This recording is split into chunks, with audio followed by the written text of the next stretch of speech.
Hello, welcome to week 4 vlog. Woo. Okay, so, I'm just gonna jump into it. In drama this week, we did mask work. Well, I say we. Um, I'm really uncomfortable with masks. I've got some not too good experiences with them, especially, theatre masks, which means, when I came into the session and found out we were doing masks, I started, getting really anxious by and working myself up about it. So I just talked to Rosie about it and left myself from the room, took myself from the room because one, I don't want to we keep talking about pushing ourselves and taking risks, but I don't want to push too hard.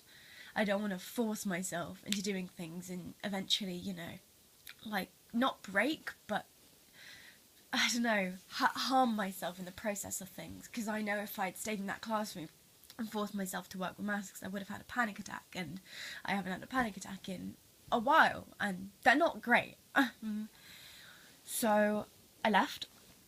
I think what scares me most about masks is, I don't know, it's specifically theatre masks because, the tiny holes for the eyes, and then the hearing, the breathing, and the feeling of a mask. I'm scared of being under it, I'm scared of looking at them.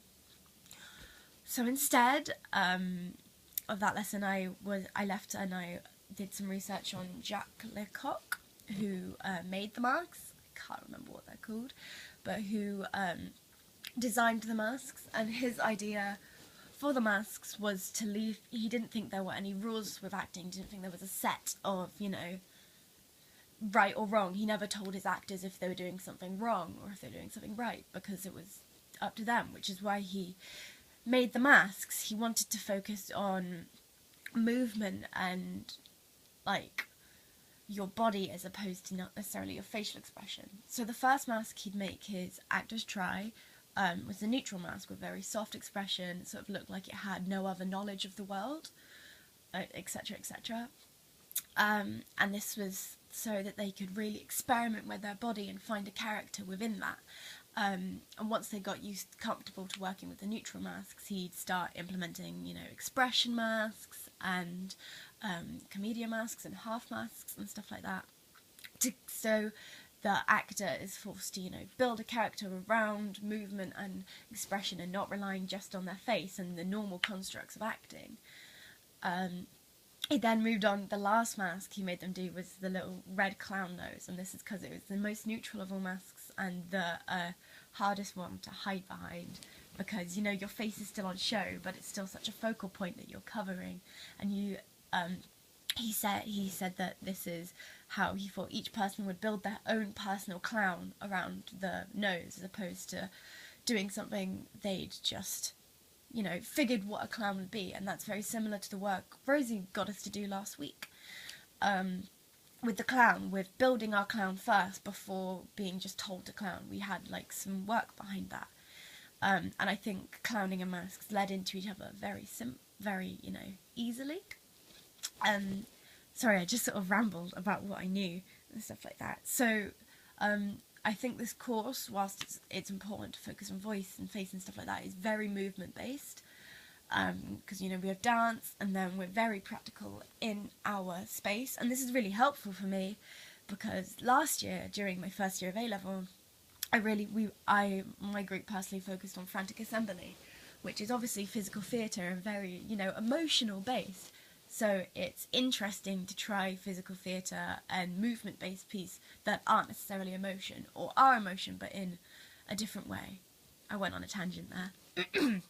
But the question I've got here is, why are masks so important to theatre? Now, I think obviously, it's important in Greek chorus and stuff to unify them as a chorus and to unify them in Greek theatre, and also, because they'd have males playing females, etc, etc. But also, like I said, with the Jacques Lecoq's cock thing, it's working with movement and not having to focus on your face, because sometimes when you act you might, look stiff and stoic when you're focusing on your face and your voice. And while face and voice is really important in acting, you know, it's got to be a whole thing. So even if you are doing mask work, which is really, you know, not unnaturalistic, it still works and constitutes towards naturalism, because the more you do work disregarding face and stuff like that, the more it would come to help your overall performance. So that's why I think masks are important in theatre, and also they're their own genre. And then what can I improve on is obviously trying to work with masks. Now I've got my own fears and my own things, so much so that I see someone wearing a mask through the window in the door and I start freaking out, which isn't great, but I know and I'm aware that mask work is a really big part of theatre. Like, if I want to train, which I do, I want to go to RADA, or something of the likes, then I need to start getting over this fear. And I know we're doing more mask work later on in the term, like after Christmas and stuff like that. And I think we'll be building our own masks as well, so hopefully working around that and working with people on that, it'll help me to get, you know, at least used to it before getting over it, so I don't have an anxiety attack every time I look at a mask. Okay, so then moving on from my anxious voice, because I'm talking about masks, we did dance this week. We added to a few of our routines like we do every week, and also started work on the Christmas dance, which is the Nutcracker. So whilst it's fun to do these little bits of choreo every now and then that don't really, you know, that aren't going to go anywhere, that just go on our websites, it's really fun and really entertaining to do a dance that's for a show, to work on something together as a unit. And it's such a famous dance as well, such a famous piece with Matthew Bourne's choreography and stuff like that. So, or inspired by Matthew Bourne's choreography. So we're all sweets, and we're all like eating ourselves. So it's a little bit sexual as well, which is fun because you know, in like secondary and stuff like that, you did a dance and it was all like cutesy and stuff like that. You didn't really get to work on, you know, other sides of it which work with body a little bit more and stuff like that, which is exciting. I keep saying and stuff like that, which, you know, isn't helpful. It's cool. Oh, I knew my question, I can't just move on. So I think, like, my question is stupid, but I always think it's stupid. So it's like about the importance of choreography, which is a little bit silly. So I think I'm gonna spin on it a little bit. So I think a lot of it is importance this week. I think the importance of choreography is, you know, working. It's like giving clear instruction and stuff like that, but also with dances, it's very much like a communal thing between the choreographer and the dancer. So it's not just a choreographer going, dance like this, you do this, in, you know, with lots of, I don't know if they're practitioners because I'm a theatre kid, but lots of dance practitioners, they work with the dancer as they do it. So it's about like finding that character in dance and then committing to it as you go and stuff like that. So I think what's interesting with Catherine is, with the work we're doing with Catherine, not Catherine in general, is sure we're just getting told what choreography to do, but also, you know, she's making sure we're comfortable with it along the way, obviously because it is sexual in nature, but also like it's finding that character, that cheeky little, oh, I'm going to, you know, eat some whipped cream or something like that. And that's really interesting. I think it's important for finding character in dance and not just performing it. You know, it's the same as acting. You're not just going to go on stage, or singing, you're not just going to go on stage and sing a song. Especially if you're a performer, you want to make a character around it and make it interesting to watch instead of just watching people, you know, go through the moves and stuff like that. So I definitely spun that, so let's ignore the choreography question, and I've spoken more about character in dance. Anyway, that was a ramble. So what can be improved on in dance is obviously, you know, learning routines, stuff like that, but also finding that character that I just spoke about and having confidence in it. So, you know, finding that flirty cuteness, but I'm also making it individual and stuff like that. And I think that will come to terms once we start to get more comfortable with the choreography and know it a little bit more. We start to get a little cheeky, a little like comfortable, and adding our own little nuances and stuff like that, which I think will be really interesting. For singing this week, we had to sing 30 seconds of our narrative song and, you know, give feedback to others and get feedback from us. I sung Cecily Smith. I sang the first couple of seconds of it. First 30 seconds of it, obviously. One of my big feedbacks was working on the sounds, which is, you know, sure, because Cecily Smith, it's the, not the, which I knew before because of my tongue twisters and stuff like that. So evidently I've struggled with that. Also, sorry, I'm stumbling over my words a lot this week. Alright, speak. So, I also got the feedback of, you know, that I was good at storytelling, which is, you know, nice to hear, because that's what I do. I'm an actor at core, and everything else is just building on it. So it's really nice to hear that I've got that down.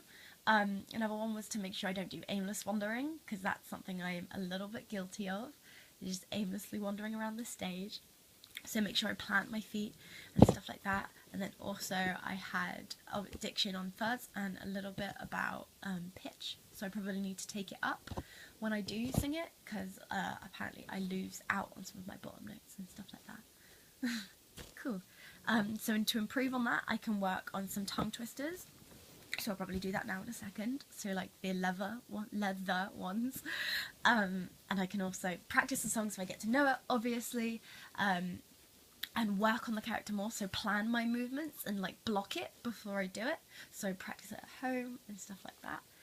So I'm gonna do some tongue twisters to get to know. I think it was red, lorry, yellow, feather, but I'm gonna change it so it's a little bit more complicated to red, leather, yellow, feather.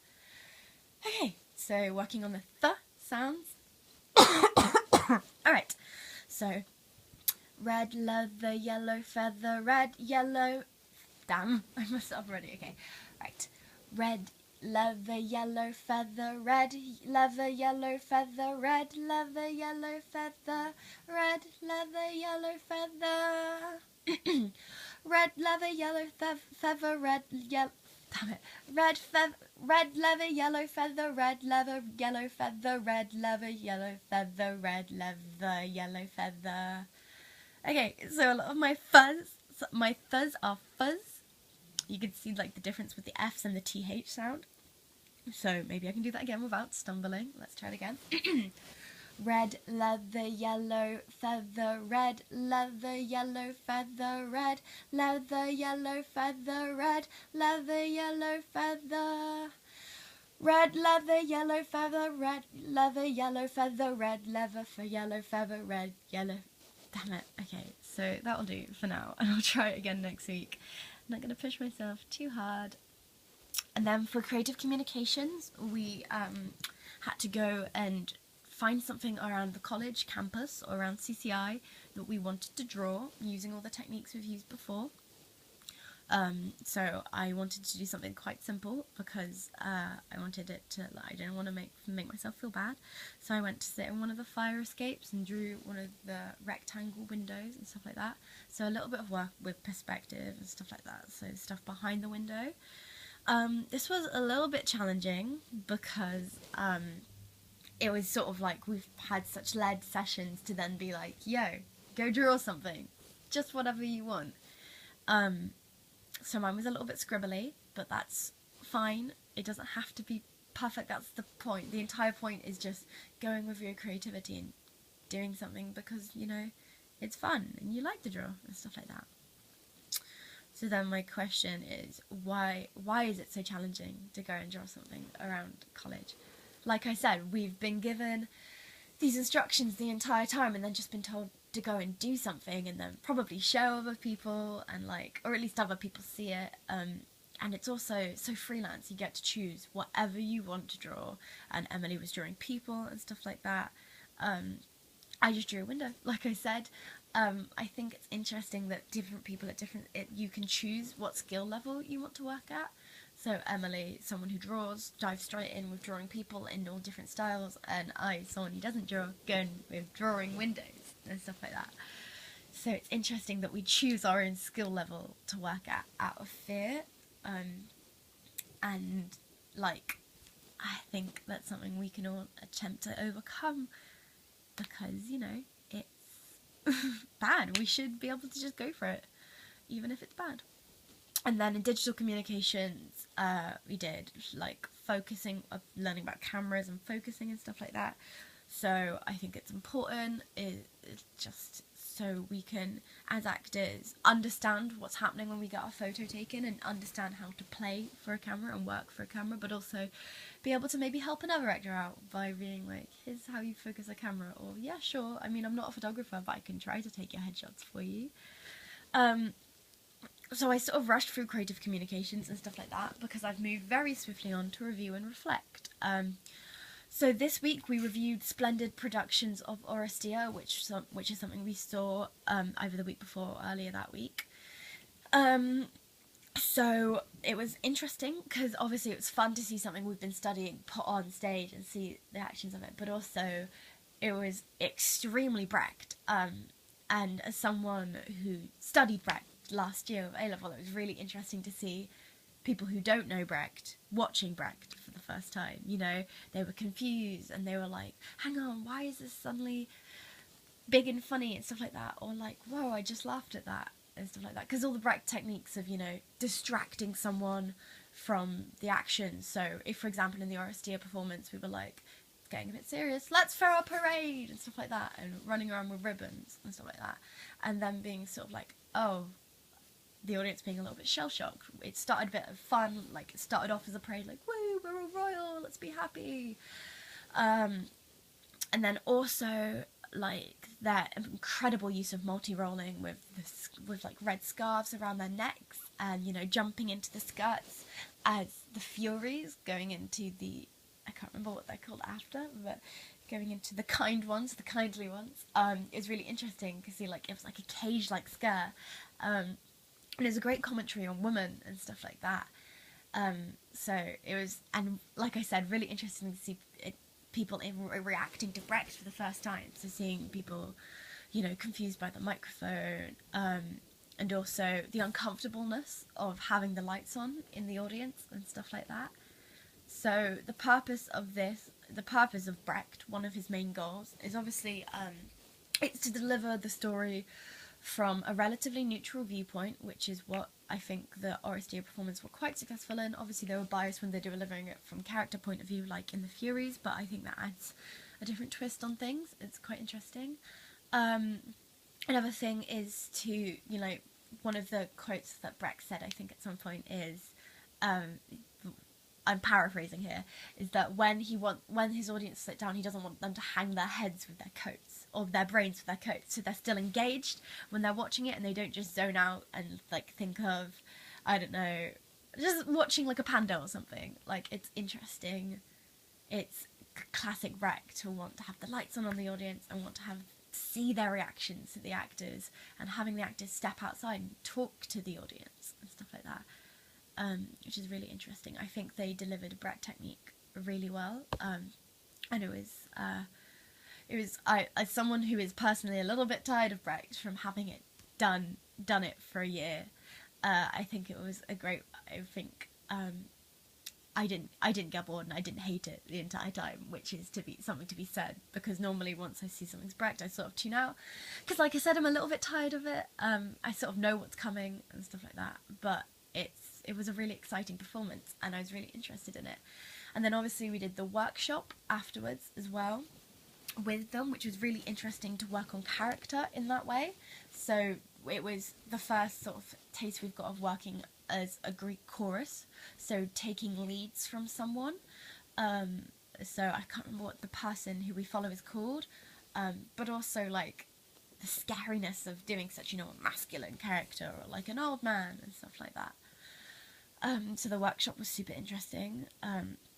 It was something she said, one of the women said, was something, I can't remember precisely what it was, but it was about like feminism and about like how a woman shouldn't be in the theatre, especially. You shouldn't back down, you should work, you know. And if someone were backing down, she'd be like, no, you're a woman, work, you're fierce, you're strong. I was like, yes, it's great to see women empowering other women, especially in theatre. That was a tangent, but yeah, lots of work on character, which is absolutely helpful and great to push us into losing our boundaries even more. And then the main discussion point of Review and Reflect was the purpose of the audience. So that's my question: is what is the purpose of an audience? So for normal, like basic theatre, it's to watch your show, right? But it's also, you know, for them to enjoy and to take in what you're saying as a performer, and to have some sort of impact on them. So then, looking at it from a Brecht point, it's what's the point of an audience? It's to not convince them, but to tell the story from the neutral viewpoint and see their reactions live. And sorry, I'm really rambling. To see the reactions live and bounce off each other, and like they're part of the show, especially in a Brecht performance, breaking the fourth wall. The audience are a character themselves, and that's how you feel when you do perform Brecht. Another purpose of the audience is, you know, for live feedback. Like one of the reasons we perform is because we love it. Obviously, we love our art, but also we love to hear the criticisms and the reports back from audience, and to have the feeling of like clapping and laughing along with what you're saying, or just reactions in the audience. Or I know this isn't what I was like talking about, but now I'm passionate about my art. One of my favourite feelings as a performer is when you've got that quiet moment. When you've got that gorgeous quiet moment in text after something shocking, or before something shocking, or, you know, not even shocking, just where you've taken a moment to settle down, and the whole audience and the whole theatre is dead silent, and you could hear a pin drop. Sorry, you can hear my dog in the background. I'm ruining the atmosphere I'm setting. You could hear the pin drop, and I think that's what's so magnificent about theatre, is the atmosphere it sets up, and the audience, like I said, is a character that really helps to create that in the theatre. I think if you're just one person watching a performance, it's nowhere near as like nowhere near the impact it would have if it were a whole audience watching. If you were a whole audience, because you start to get into that hive mind, you know, standing and clapping, and it just, everything seems to have more of an effect as an audience. So the purpose of an audience is obviously to watch your performance, but also to interact and stuff like that. So I danced around that question a lot, but that's week 4. Cool. Wow. That was a lot. I'm sorry. Woo. I can't finish it. Let me finish it.